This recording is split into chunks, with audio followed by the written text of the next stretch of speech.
اس لیے بیس کر عبادتیں بڑی تھوڑی سی ہیں، 5 نمازیں ہیں، پڑھنے میں کیا دیر لگتی؟ تم بھاگتے دوڑتے ہو، تمہارے کلاسز ہو رہی ہیں، چلو خالی فرض ہی پڑھ لیا کرو، سنتیں لمبی ہو جائیں گی، فرض پڑھ لو. لیکن فرض صرف 17 ہے، صرف 17. جس پر پکڑ ہوگی نا وہ صرف 17 رکعتیں ہیں. یہ جس پر دیا جائے گا وہ 17 ہیں. 2 فرض صبح کے، 4 ظہر کے، 4 عصر کے، 3 مغرب کے اور 4 عشاء کے. اتنی کر لو پابندی تو اللہ آگے بھی چلا دے گا. پھر انشاءاللہ تہجد بھی پڑھو گے. تو عبادات 5 نمازیں، سال کے بعد 30 روزے.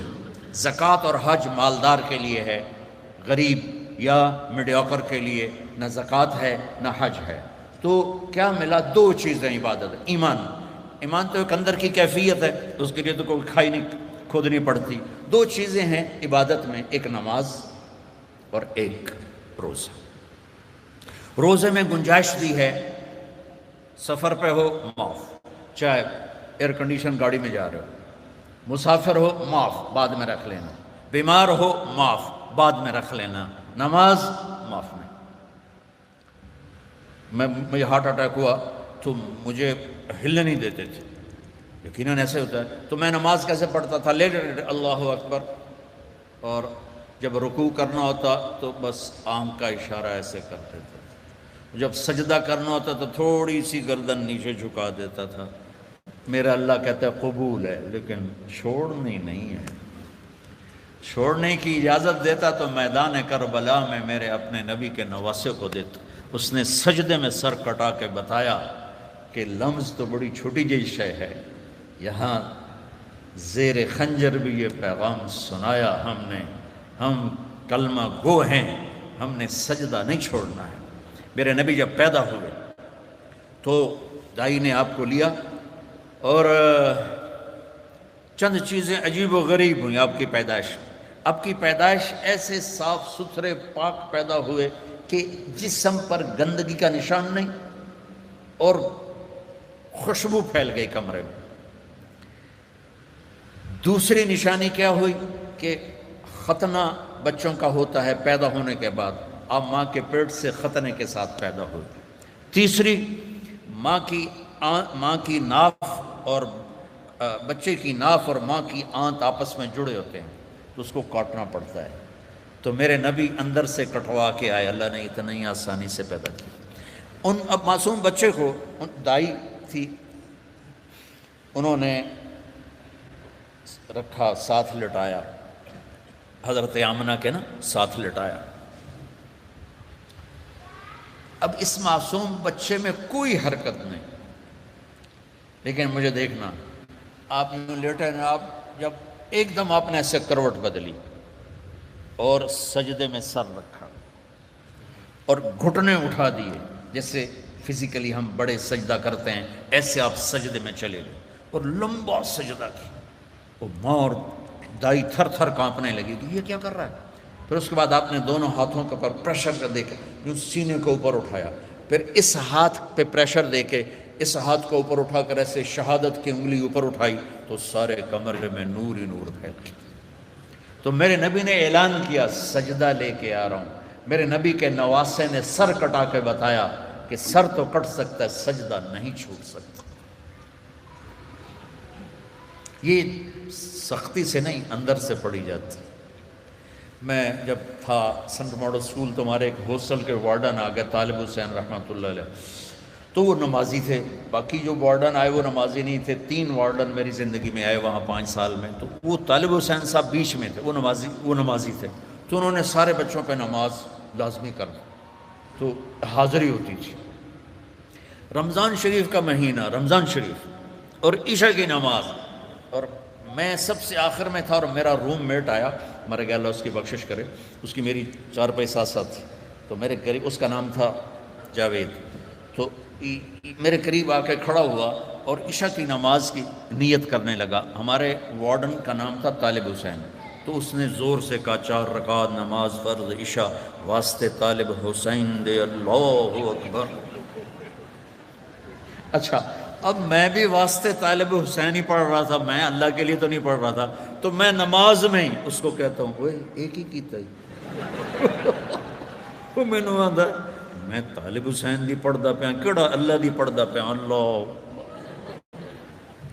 تو ماں باپ شدت کریں یا ٹیچر شدت کرے اس سے نہیں ہوگا، یا گورنمنٹ کہہ دے نماز فرض سارے پڑھو، لوگ بے وضو پڑھیں گے۔ یہ اندر کی نماز ہے جیسے حسین نے پڑھ کے دکھا، ٹکڑے ٹکڑے ہو کے پڑھ کے دکھا۔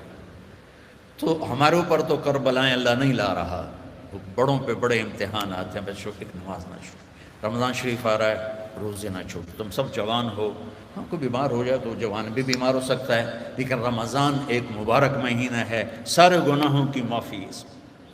رمضان کا مطلب پتہ کیا ہے؟ جل جانا، جل جانا۔ رمضان کا مطلب ہے جل جانا۔ تو یہ جل جانے کا روزے سے کیا تعلق ہے؟ روزے سے اس کا تعلق یہ ہے کہ پورے سال کے گناہ اس مہینے میں اللہ ایک ایک دن کر کے جلاتا ہے اور آخری روزے پاک کر کے صاف کر کے کھڑا کر دیتا ہے۔ تو نماز پڑھو، روزہ رکھو، تراویح پڑھو اگر اپنی جگہ پر ہو، 8 پڑھ لو 20 پڑھ لو، لیکن تراویح کا سجدہ ضرور دو کہ تراویح کے ہر سجدے پر 1500 نیکی لکھی جاتی، ہر سجدے پر 1500 نیکی لکھی جاتی۔ تمہارے باہر کتنا پہرا ہے؟ یہاں تمہاری مسجد والے نا ایک اشتہار لگا دیں، جو ہمارے ہاں تراویح پڑھے گا 150 روپے فی سجدہ، انہوں تھوڑا گیٹ توڑ کے اندر آ جاؤں، چوکیداروں نے چاہ کے او مارنا ہے تے دادیاں نے بھی چاہ دادا چلو تراویح پڑھیے، دادیاں تے لڑائی ہو جائے، ایک آکھے گا میں لے جاؤں، دو آکھے گا میں لے جاؤں۔ اور میرے بچوں اللہ ہر سجدے پہ 1500 نیکی لکھتا ہے۔ اور شام کو جب آپ روزہ افطار کرتے ہیں اس دن سارے گناہ معاف ہو جاتے ہیں، اور آخری رات سارے سال کے گناہ معاف ہو جاتے ہیں۔ رمضان میں موت آ جائے حساب نہیں ہوتا، جمعے کی رات کو موت آ جائے حساب نہیں ہوتا، جمعے کے دن شام تک موت آ جائے حساب نہیں ہوتا۔ اللہ ایسا مہربان ہے۔ ایک نے مجھ سے پوچھا پھر رمضان کے بعد حساب لیتا ہے؟ میں نے کہا اللہ بڑا سخی ہے، وہ دنیا کا بادشاہ لیا بھی میرا قرضہ واپس کر، اور جب ایک دفعہ معاف کیا تو پھر معافی کی کریں۔ وہ ایک آدمی کہنے لگا ویکھو جی نور جہاں 27 رمضان نو مر گئی، میں کہ اللہ تو مقدمہ کر دے کہ 27 نو مر 27 رمضان شب قدر میں، بھائی پتہ نہیں اللہ کو نور جہاں رحمت اللہ علیہ کی کون سی نیکی پسند تھی جس پر اسے شب قدر کی موت عطا فرمائی۔ کبھی کسی کو حقیر، ابھی چند دن پہلے ہمارا میرا جاننے والا فوت ہوا ہے، کمیونسٹ دہریہ، ساری زندگی کتابیں اسلام کے خلاف لکھی، شاعر بھی تھا اور شاعری بھی اسلام کے خلاف کی، اور مرتے ہوئے 3 دفعہ کلمہ پڑھا، مر گیا۔ اب بتا اللہ کو اتنی ساری نافرمانی کے بعد کیا چیز اس کو اللہ نے دیکھی اور پسند کی کہ موت پر اسے کلمہ نصیب فرماتی۔ تو کبھی کسی کو حقیر نہ جانا۔ اور دوسرا رخ ہے نبی کی زندگی کا، وہ میں پہلے سے لے کے آ رہا ہوں، اچھے اخلاق۔ اپنے گھروں کو خوبصورت بناؤ۔ کتنا شوق ہوتا ہے بچیوں جب شادی ہوتی ہے کہ میرے گھر کی ڈیکوریشن ہو، ایسا کچن ہو، ایسا ڈائننگ ہو، ایسا بیڈ روم ہو، ایسا ڈرائنگ روم ہو۔ تو اپنے گھروں کو اگر سجانا ہے تو بچوں اچھے اخلاق سے سجاؤ۔ دیکھو بیٹی کو رخصت کرنا آسان نہیں ہوتا ہے، ہم نے 2 بیٹیاں رخصت کی ہیں۔ آج تم کسی کی بیٹی کو گھر لے کے جا رہے ہو، قربانیاں یہ دیتی ہیں، تم تو اس کو گھر سے نکال کے لے جا رہے ہو۔ یہ اپنے ماں باپ کو چھوڑتی ہے، یہ بہن بھائیوں کو چھوڑتی ہے، یہ اپنی سہیلیوں کو چھوڑتی ہے، اپنی روٹین چھوڑتی ہے، اور سسرال کی روٹین میں اسے سیٹ ہونے میں وقت لگتا ہے، لیکن چوتھے دن ساساں دی ایدہ تا دل ہی نہیں لگدا پیا، یہ تو ماں نو ہی فون کیتی جاندی، ماں نو ہی فون کیتی جاندی۔ ابھی 2 دن پہلے کیس آیا میرے پاس کہ جی مجھے کہتے ہیں یہ تو ماں سے ہی باتیں کرتی رہتی ہے، جس نے جنا ہے اس کا کوئی حق نہیں۔ کہ بیٹا بالکل حق۔ تو آپ انڈونیشیا کا کلچر ہے کہ بچے کی شادی ہو کر بچی کے گھر جاتے ہیں، چونکہ وہاں لڑکیاں اتنی زیادہ ہیں کہ وہاں مقابلہ ہوتا رہتا ہے، تو وہاں بچے کی رخصتی ہوتی ہے، یہاں آپ بچیوں کی رخصتی ہوتی ہے۔ جس نے گھر چھوڑا، بہن بھائی چھوڑے، سہیلیاں چھوڑی، وہ کتنی بڑی قربانی کر کے پہنچی ہے، تم جاتے ہی اس کو تانے دینا شروع کر دو تو اچھا اس پہ قابو رکھو اگر گھر آباد کرنا ہے.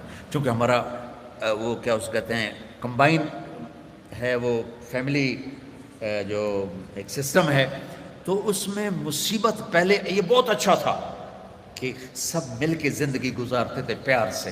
اب یہ عذاب بن گیا ہے کہ ساس کے تانے الگ. ابھی 2 دن پہلے ایک بچی میرے پاس آئی، لاہور سے بس پہ چڑھ کے وہاں پہنچ گئی. کہا جی دیکھیں یہ میری 6 ماہ کی بچی ہے، اور میرا خامند کہتا ہے تو نے میری بہنوں کی بھی خدمت کرنی ہے، میری ماں کی بھی کرنی ہے، میرے باپ کی بھی کرنی ہے، میرے بھائیوں کی بھی کرنی ہے. اور مجھے بتائیں میری 19 سال عمر ہے اور یہ بچی میرے کندھے پر ہے. میں سارا دن نوکرانیوں کی طرح کام کرتی ہوں، پھر بھی رات کو اتنے تانے سنتی ہوں کہ رو رو کے سوتی ہوں. میرے بچوں، اگر آپ زندگی میں کوئی خوبصورتی دیکھنا چاہتے ہیں، اللہ کی قسم گاڑیوں سے نہیں، ڈگریوں سے نہیں، عہدوں سے نہیں، تمہارے اخلاق سے. اپنے اخلاق ایسے بناؤ کہ تمہاری بیوی تم پہ قربان ہو، تمہارے ماں باپ تمہارے لیے جھولیاں اٹھا کے دو. ہمارا علاقہ زمیندار ہے ماشاءاللہ، تو ہمارے ایک زمیندار دوست آئے مجھ سے ملنے.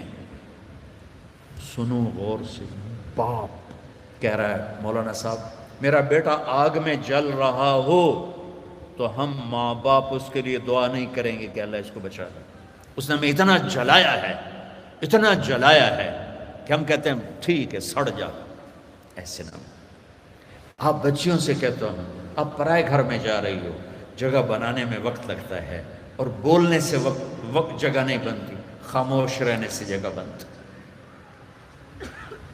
آپ کو پتہ ہے اس امت کی بنیاد ایک عورت نے رکھی. میرے نبی کی بنیاد حضرت ہاجرہ نے ڈالی. اور کیسے ڈالی؟ حضرت ہاجرہ شہزادی تھی جو ابراہیم علیہ السلام سے شادی ہوئی. ان کی 20-21 برس عمر، ابراہیم علیہ السلام کو 84 سال عمر. اور اللہ نے بیٹا سارا کی بجائے ہاجرہ کو دیا اور پھر کہا اس کو یہاں سے لے جا. حیران پریشان کدھر لے جاؤں، کہاں لے جاؤں؟ تو اللہ نے کہا جہاں میں کہوں. تو ابراہیم کہنے لگے مجھے کیا پتا کہاں جانا ہے. کہ جبریل آ رہا ہے. جبریل انسانی شکل میں اونٹنی پہ سوار ہو کر آئے، پیچھے ابراہیم اور ہاجرہ، اور مکے کے کالے سیاہ پہاڑوں میں جب پہنچے جہاں اس اپنی بیوی کو چھوڑ دیں اور چلے. ابراہیم علیہ السلام آگ میں گر رہے تھے تو کچھ نہیں بولے، کہ حسبنا اللہ و نعم الوکیل. اور جب جبریل نے کہا یہاں چھوڑ دیں، کہنے لگے یہاں کیسے چھوڑ دوں، یہ زندہ کیسے رہیں گے؟ کہ آپ کے اللہ کا امر ہے کہ اپنی بیوی کو یہیں چھوڑ دیں. اللہ ہر سال لے جاتا ہے. میں جب مکے کے پہاڑوں کو دیکھتا ہوں مجھے حضرت ہاجرہ یاد آتی ہیں کہ ایسے کالے پہاڑوں میں نہ انسان، نہ مرد، نہ عورت، تنہا چھوڑ کے جب چلنے لگے تو امتحان دیکھو. اللہ نے کہا بولنا کچھ نہیں، بس خاموشی سے واپس. وہ کہنے لگے آپ مجھے یہاں چھوڑ کے کہاں جا رہے ہیں؟ 20-21 برس کی شہزادی ہو مصر کی، اب مجھے چھوڑ. 3 میل چلتے رہے. کدئی بیت اللہ کی جگہ سے کدئی 3 میل ہے. 3 میل چلتے رہے اور وہ پوچھیں اور بولے نہیں. اور یہ پریشان ہو کر گھبرائیں اب مجھے میرے ساتھ کیا کر رہے ہیں، میں نے کیا قصور کیا ہے. 3 میل چلنے کے بعد انہیں خیال آیا یہ اللہ کا نبی ہے، کہیں کوئی اوپر سے نہ حکم آیا. تو کہنے لگی اللہ امر، کیا اللہ نے کہا ہے کہ مجھے یہاں چھوڑ دیں؟ تو بس سر ہلایا. تو ایک دم ایک نئی ہاجرہ نے جنم لیا. اذن لن یضیعنا اللہ، میرے آقا جاؤ، میرا اللہ مجھے ضائع نہیں کرے گا. عورت تو داستانی صبر کی ہے، کہانی صبر کی ہے. بیٹیوں صبر کرنا سیکھو، اور گالی کا جواب گالی سے نہ دو، تانے کا جواب تانے سے نہ دو. مسکرا کے جواب دو. رب ذوالجلال کی قسم اٹھا کے کہتا ہوں فرشتے بھی تمہارے قدم چومیں گے. یہ اخلاق اتنی مارکیٹ، تم تو پڑھتے رہتے ہو اکانومی، تو یہ ڈیمانڈ سپلائی میں جب اوپر نیچے ہوتے ہیں، جب ڈیمانڈ بڑھ جائے سپلائی کم ہو جائے تو قیمت بڑھتی کہ نہیں بڑھتی؟ تو سوکھا جائے قانون ہے۔ ایسے ہی میرے رب کی بارگاہ میں ڈیمانڈ اینڈ سپلائی کا قانون ہے۔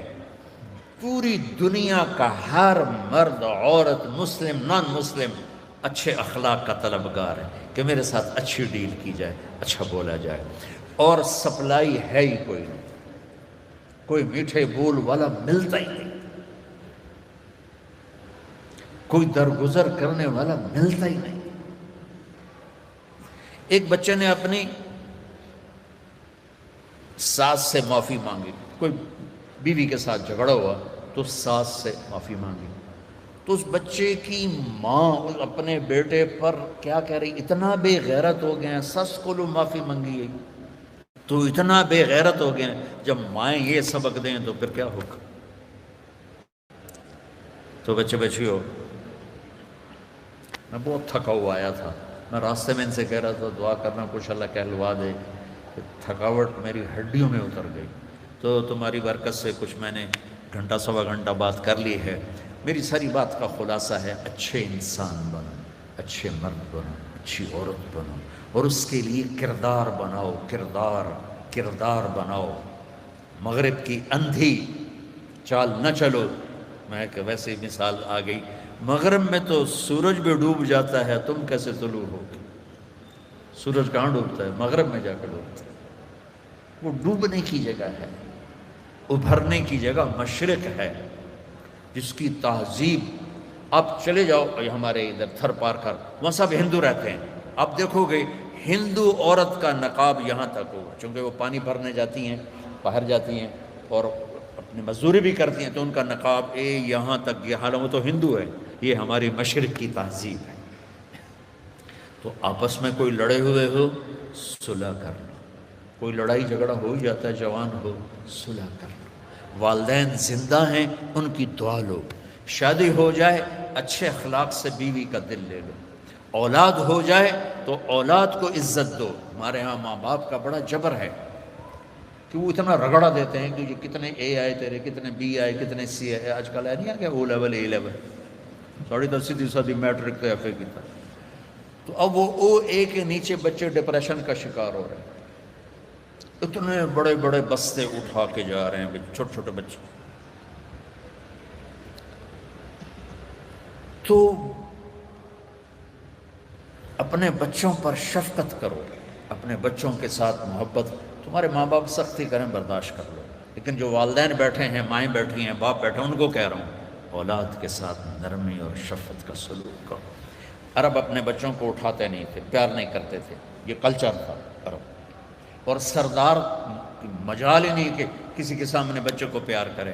اور میں قربان جو میرے نبی حسن حسین کو یہاں نہیں اٹھایا ہوتا تھا، یہاں کندھے پہ بٹھا کے باہر آ جاتے تھے، کندھے پہ بٹھا کے یہاں تھے، جو بڑا عجیب سا لگتا ہے۔ ایک بدو حیران، یا رسول اللہ یہ کیا کر رہے ہیں، آپ کو ان سے اتنا پیار ہے؟ انہوں نے کہا ارے اللہ کے بندے، میں نہیں، میرا اللہ بھی ان سے پیار کرتا، میرا اللہ بھی ان سے پیار کرتا۔ ہم نے کہا اکرموا اولادکم، بچوں کو عزت دو، ڈیگریڈ نہ کرو۔ تم بیٹیاں گھر جاتی ہو، کبھی تمہاری ماں نے اٹھ کے تمہارا استقبال کیا؟ آؤ بھائی، یا ابا نے؟ ابا تو ویسے ہی چڑھے ہوں، قرضہ سر تے چڑھے ہوئے،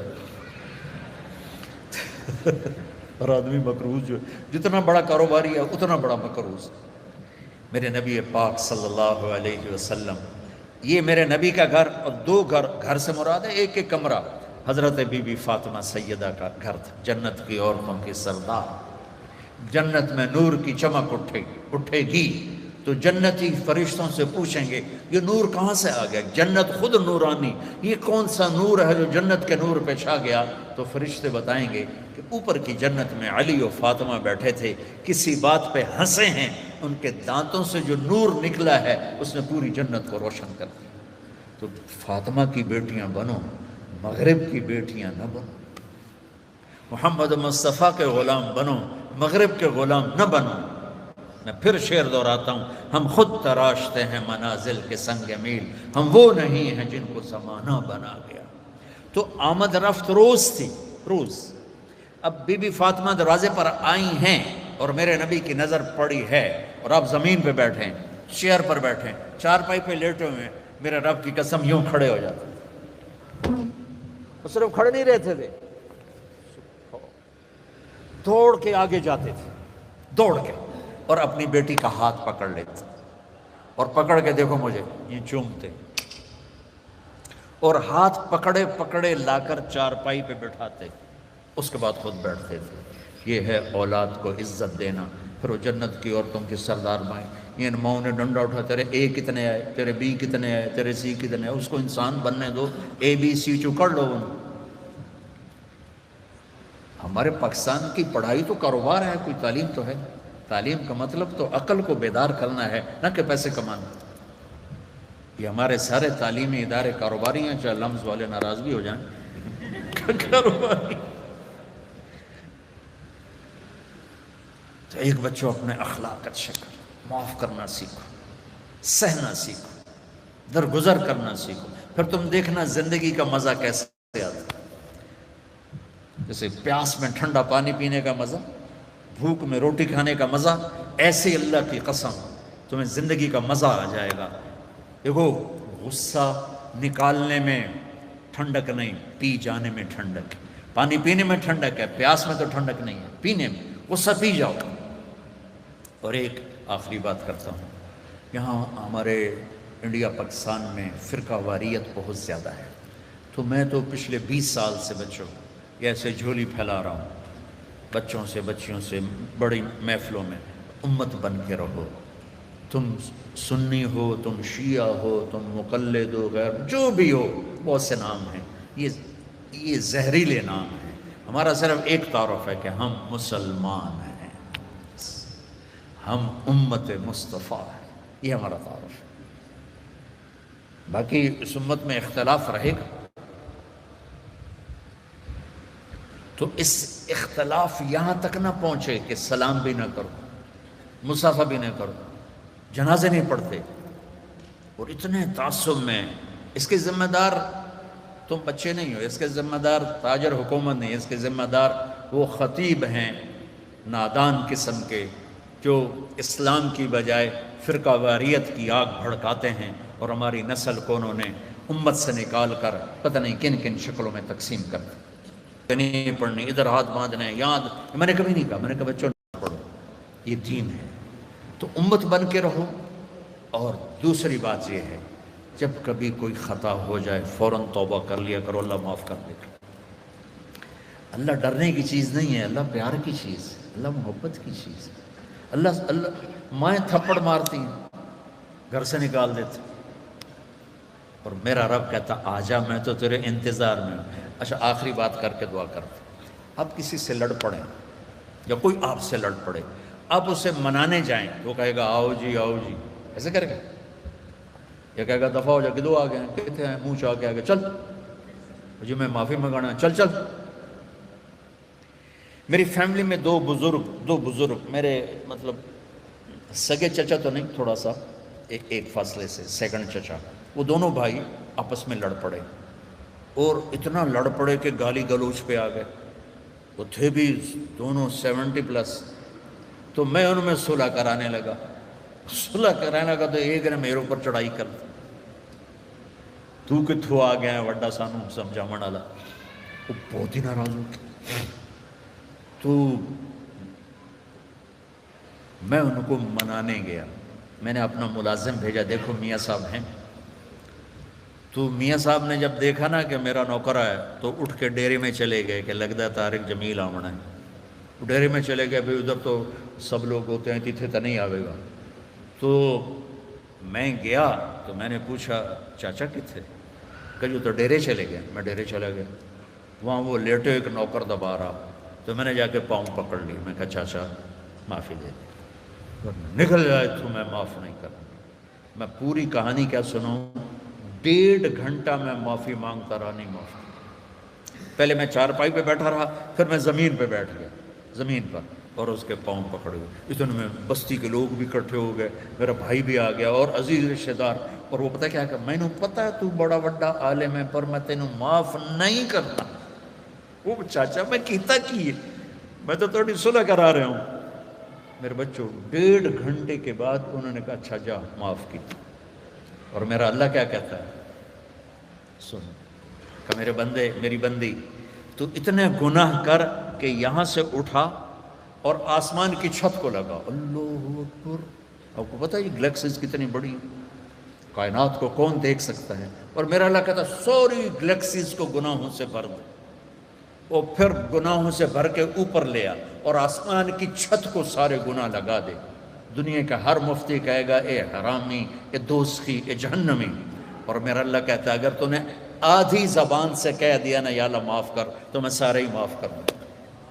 تو اللہ پیار کرنے کی چیز ہے یا ڈرنے کی چیز ہے؟ اللہ تو پیار کی چیز ہے. ایک ہی تو ہستی ہے جتنے. اور اچھا ایک اور مزے کی سنو, وَنِسْتَقَالَنِي أَقَلْتُ لَا. اللہ کہہ رہا اچھا دوبارہ غلطی ہو جائے ڈرنا نہیں, پھر آ جانا میں پھر معاف کر دوں. پھر غلطی ہو جائے پھر توبہ کرنا, پھر آ جانا میں پھر معاف کر دوں گا. میرے رب کی قسم جو سن رہا ہے, پہلی توبہ جس خوشی سے قبول کرتا ہے نا, اسی خوشی سے 1000ویں توبہ بھی قبول کرتا ہے. تو ہمارا ظرف ہے کہ ہم چھوٹے زحام نہیں معاف کر سکتے, لیکن میرا اللہ ہے. اللہ سے پیار کرو, محبت کرو, اس سے باتیں کرو, اس کو اپنے دکھڑے سناؤ. یہ دعا نہیں ہوتی جو نماز کے بعد مانگی جاتی ہے, تو ہے میں رسم و رواج. دعا دل کی پکار دعا ہے. تو اللہ سے باتیں کیا کرو, یا اللہ تو ہی تو میرا ہے, تیرے سوا میرا کون ہے. تو اللہ بڑا خوش ہوتا ہے جب اسے مانگا جاتا ہے. تو اللہ پیار کرنے کی چیز ہے, اللہ ڈرنے کی نہیں ہے.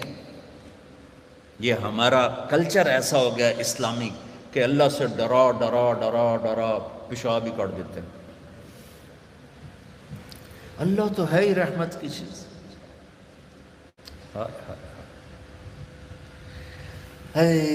قیامت کے دن اللہ 2 آدمیوں سے کہے گا چلو جہنم میں, تو ایک دوڑ لگا دے گا, ایک چلتے چلتے پیچھے مڑ کے دیکھے گا.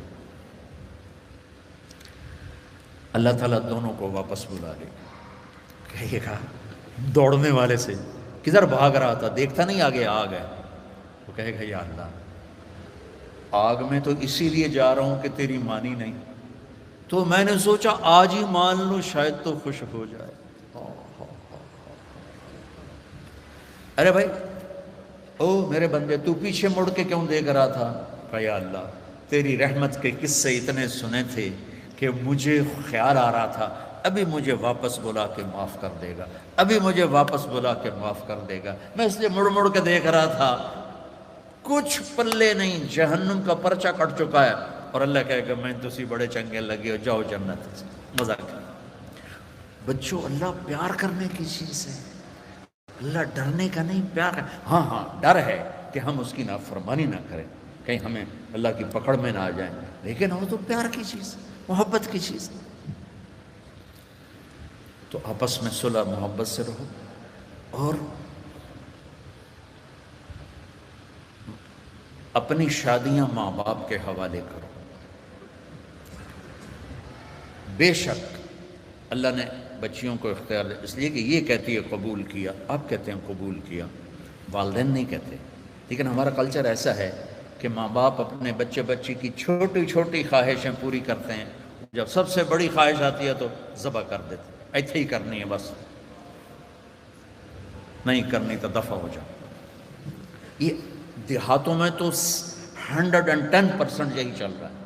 شہروں میں پڑھے لکھے طبقے میں شاید کچھ آ گیا ہو, لیکن شہروں میں بھی جو اکثریت ہے ماں باپ وہ شادی پہ اڑ جاتے ہیں, نہیں اسی اتنے نہیں کرنا, یہ تو پلے کچھ نہیں, یہ تو غریب لوگ ہیں, یہ تو ارائیں نہیں, اسی تو ارائیں ہیں, ایک تو جٹ بٹ نٹ پتہ نہیں کی مصیبت بڑھ گئی.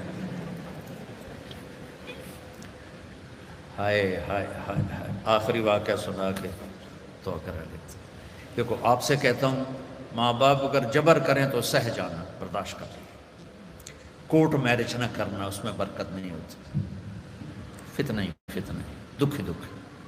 ماں باپ سے کہتا ہوں اللہ کے واسطے شادی بچے کی ہے, قبول اس نے کرنا ہے، زبردستی نہ کرو۔ دیکھو اگر ایک لفظ لڑکی کہے میں نے قبول نہیں کیا تو نکاح ختم۔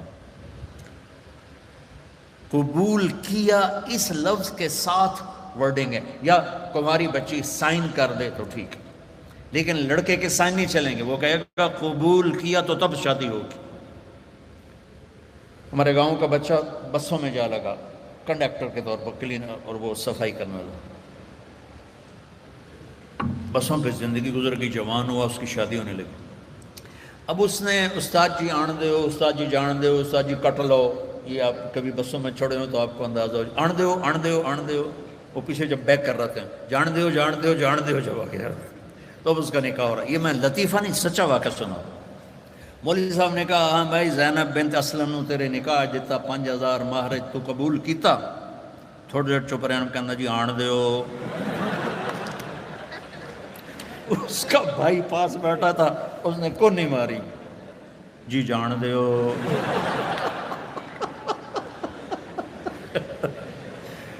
تو قبول تو ان بچے بچیوں نے کرنا ہے، ماں باپ جب اوپر مسلط ہوتے ہیں۔ تو یہ ماں باپ سے کہہ رہا ہوں کہ اللہ کے واسطے یہ ظلم نہ کرو۔ میرے نبی پاک، پہلے میں حدیث سنا دی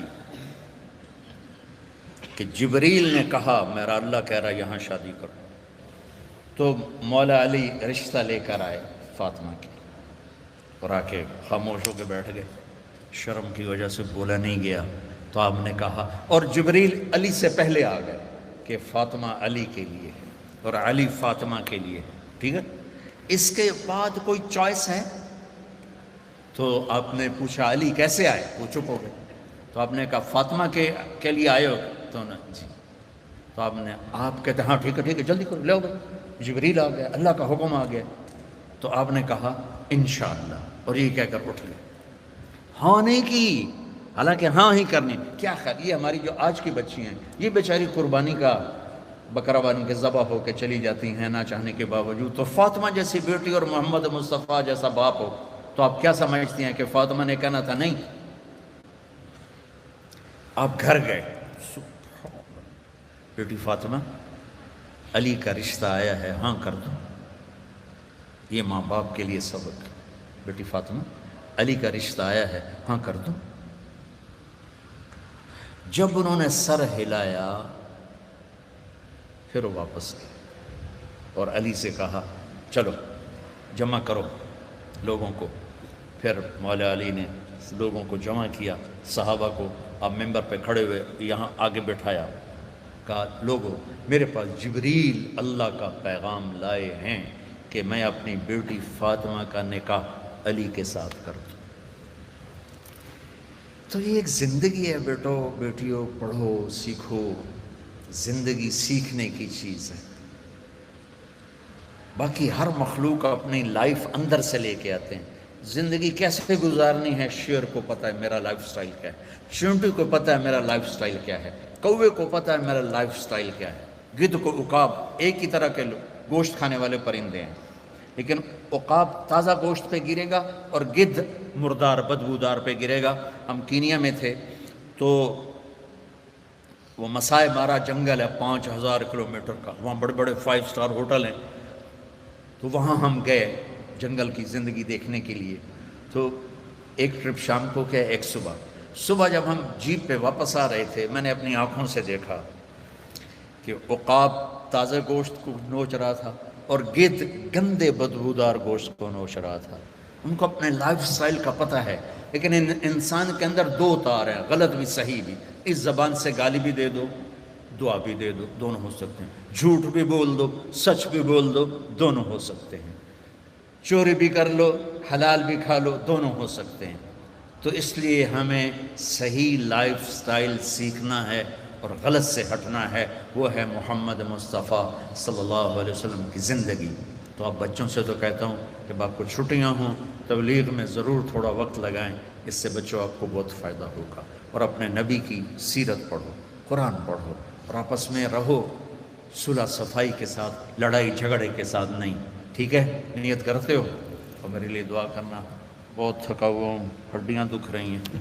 اللہم صلی علی اللهم لك الحمد كما أنت أهله فصل على محمد كما أنت أهله وفعل بنا ما أنت أهله إنك أهل التقوى وأهل المغفرة. یا اللہ یہ ہماری نسل ہے، یہ ہماری اولاد ہے، یہ ہمارا سرمایہ ہے، یہ سونے چاندی سے زیادہ، تیل گیس پیٹرول ٹیکنالوجی سے زیادہ قیمتی ہیں. یا اللہ انہیں اپنا بندہ بنا لے اور اپنے حبیب کا غلام بنا دے، اور ان ہماری بیٹیوں کو اپنے نبی کی بیگمات کی بیٹیاں بنا دے، اور ان کے دامن پاکیزہ کر دے، زندگی خوبصورت کر دے، اچھے اخلاق کے ساتھ، اچھے ایمان کے ساتھ، اچھے کردار کے ساتھ. انہیں ماں باپ کی آنکھوں کی ٹھنڈک بنا، ان کے گھر بن جائیں تو ان کو خاوند کے لیے، خاوند کو ان کے لیے یا اللہ ٹھنڈک کا اور یا اللہ سکون کا ذریعہ بنا. اور یا اللہ جس مشن میں یہ تعلیم حاصل کر رہے ہیں اس میں انہیں کامیابی نصیب فرما، ان کو بلندیاں نصیب فرما، ان کی دنیا کو بھی خوبصورت بنا، ان کی آخرت کو بھی خوبصورت بنا. ان لمز والوں کو جزائے خیر عطا فرما جنہوں نے یہاں تیری بات کہلانے کا موقع مہیا کیا. یا اللہ جتنے ہمارے تعلیمی ادارے ہیں انہیں اخلاق ساز ادارے بنا دے. یا اللہ ہمارے دینی مدارس کو، ہمارے اسکول کالج یونیورسٹیز کو یا اللہ اخلاق ساز ادارے بنا دے. ان سے نکلنے والے بچے بچیاں اعلیٰ کردار کے ہوں، اعلیٰ اخلاق